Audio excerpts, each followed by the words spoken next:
Safe ul Malook اور Badie الجمال کی کہانی۔ ہزاروں سال پہلے کی بات ہے۔ مصر کی عظیم سلطنت پر ایک عادل اور شفیق بادشاہ حکومت کرتا تھا۔ اس بادشاہ کے ہاں ایک خوبصورت بیٹا پیدا ہوا جس کا نام سیف الملوک رکھا گیا۔ شہزادہ سیف الملوک نہ صرف دیکھنے میں بے حد خوبصورت تھا بلکہ بہادری، تلوار بازی اور حکمت میں بھی اپنا ثانی نہیں رکھتا تھا۔ ایک رات جب پورا محل نیند کی آغوش میں تھا، شہزادے نے ایک عجیب اور سحر انگیز خواب دیکھا۔ خواب میں اس نے ایک نہایت شفاف جھیل دیکھی جس کے ارد گرد برف سے ڈھکے اونچے پہاڑ تھے۔ اچانک آسمان سے چند پریاں اتریں جن میں سے ایک پری اتنی دلکش اور نورانی تھی کہ شہزادے کی نظریں اس پر ٹک گئیں۔ اس پری کا نام بدیع الجمال تھا۔ جب شہزادے کی آنکھ کھلی تو اس کا دل بے چین تھا۔ وہ اس پری کے عشق میں مبتلا ہو چکا تھا۔ اس نے دل میں عہد کر لیا کہ جب تک وہ اس پری کو ڈھونڈ نہیں لیتا وہ محل کا آرام اور تاج و تخت قبول نہیں کرے گا۔ شہزادے نے اپنے سب سے وفادار اور دانشمند وزیر کے ساتھ اس نادیدہ محبوب کی تلاش میں سفر شروع کیا۔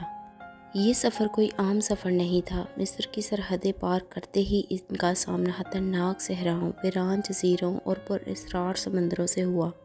ایک بار سمندر میں ایسا ہولناک طوفان آیا کہ ان کی کشتی تباہ ہو گئی۔ شہزادہ اور اس کا وزیر کئی دنوں تک سمندری لہروں کے رحم و کرم پر رہے۔ سفر کے دوران ان کا سامنا عجیب و غریب مخلوقات اور سحر انگیز جادوئی دنیا سے ہوا، لیکن شہزادے کے دل میں روشن محبت کی شمع نے اسے ہر مصیبت میں ڈٹے رہنے کی ہمت دی۔ سالوں کی آوارہ گردی کے بعد ان کی ملاقات ایک درویش صفت بزرگ سے ہوئی۔ بزرگ نے شہزادے کی آنکھوں میں سچی محبت دیکھ کر فرمایا، اے شہزادے، جس پری کی تلاش میں تم بھٹک رہے ہو وہ اس فانی دنیا کی رہنے والی نہیں، وہ پریوں کے دیس کوہ کاف کی شہزادی ہے۔ اگر تم اسے دیکھنا چاہتے ہو تو تمہیں مشرق کی جانب وادی کاغان جانا ہوگا۔ وہاں ایک مقدس اور شفاف جھیل ہے جہاں ہر پونم کی رات پریاں نہانے آتی ہیں۔ بزرگ کی بات سن کر شہزادے کے مرجھائے ہوئے دل کو نئی زندگی مل گئی۔ وہ وادی کاغان کی طرف روانہ ہوا۔ اونچے سرسبز پہاڑوں، سخت راستوں اور برفانی دروں کو عبور کرنے کے بعد بالآخر شہزادہ اس جھیل کے کنارے پہنچ گیا۔ جھیل کا پانی اتنا شفاف اور نیلا تھا جیسے کہ کوئی شیشہ ہو، لیکن اس خوبصورت جھیل کا ایک خوفناک راز بھی تھا۔ اس جھیل اور پری بدیع الجمال پر ایک سرکش اور طاقتور جن دیو کا قبضہ تھا۔ وہ دیو پہاڑوں پر سیاہ سائے کی طرح منڈلاتا رہتا تھا۔ وہ پری بدیع الجمال کو حاصل کرنا چاہتا تھا لیکن پری اس سے شدید نفرت کرتی تھی۔ شہزادے نے جلدی کرنے کے بجائے صبر کا راستہ چنا۔ وہ جھیل کے پاس ایک غار میں چھپ کر پونم کی رات کا انتظار کرنے لگا۔ بالآخر وہ رات آ ہی گئی۔ 14ویں کا چاند آسمان پر چمک رہا تھا۔ اچانک ہواؤں میں ایک سحر انگیز خوشبو پھیل گئی اور آسمان سے نور کا ایک ہالہ اترا۔ پری بدیع الجمال اپنی ہم جولیوں کے ساتھ جھیل کے شفاف پانی میں اتر آئی۔ پانی میں نہانے سے پہلے تمام پریوں نے اپنے جادوئی پروں کا لباس اتار کر ساحل پر رکھ دیا۔ شہزادے نے خاموشی سے آگے بڑھ کر بدیع الجمال کا پروں والا لباس چھپا لیا۔ جب نہانے کے بعد تمام پریاں واپس جانے لگیں تو بدیع الجمال کو اپنا لباس نہ ملا۔ وہ پریشان ہو کر رو پڑی۔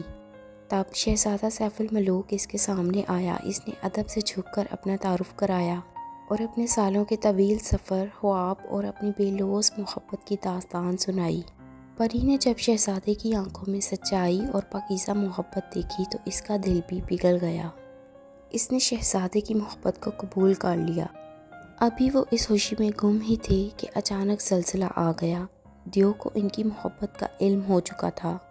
وہ غصے سے پاگل ہو کر جھیل کی طرف لپکا۔ اس نے غضبناک ہو کر پہاڑوں سے بڑے بڑے پتھر توڑ کر جھیل میں پھینکنا شروع کر دیے تاکہ طوفان سے دونوں کو غرق کر سکے۔ چاروں طرف خوفناک چیخو پکار مچ گئی، لیکن شہزادہ سیف الملوک نے ہمت نہ ہاری۔ اس نے اپنی تلوار سوت لی اور حکمت عملی سے پری کا ہاتھ تھاما۔ شہزادے نے اپنی عقل اور بہادری کا استعمال کرتے ہوئے دیو کے بچھائے ہوئے جادوئی جال کو توڑا اور پری کو اس کے چنگل سے حفاظت سے نکال لیا۔ دیو کا غرور خاک میں مل گیا اور وہ ہار ماننے پر مجبور ہو گیا۔ کہا جاتا ہے کہ شہزادہ سیف الملوک اور پری بدیع الجمال ہمیشہ کے لیے کوہ کاف کی دنیا میں چلے گئے۔ آج بھی کاغان کی اس جھیل کو جھیل سیف الملوک کہا جاتا ہے۔ وہاں کے مقیم لوگوں کا ماننا ہے کہ آج بھی چاندنی راتوں میں جب جھیل کا پانی چاند کی روشنی میں چمکتا ہے تو پریاں اور شہزادہ اس جھیل کی سطح پر اترتے ہیں اور ان کا عشق اس وادی میں سدا کے لیے امر ہو چکا ہے۔